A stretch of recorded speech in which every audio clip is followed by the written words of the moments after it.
आईब 33 अध्याय तार 14 पद।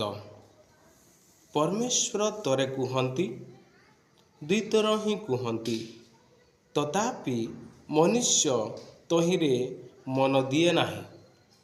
प्रिय दर्शक, ये आम देखा पाचु परमेश्वर तरे कहती दुई थर कहती हेले मनुष्य शुणती ना।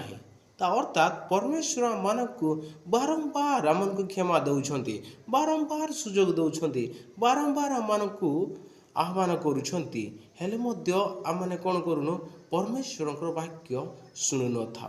हो पारे आमने जो भूल करुचु से भूल को आमने पुनर्बार फेरिकी जाऊँ, मात्र परमेश्वर ये वाक्य शिक्षा दिखते आज।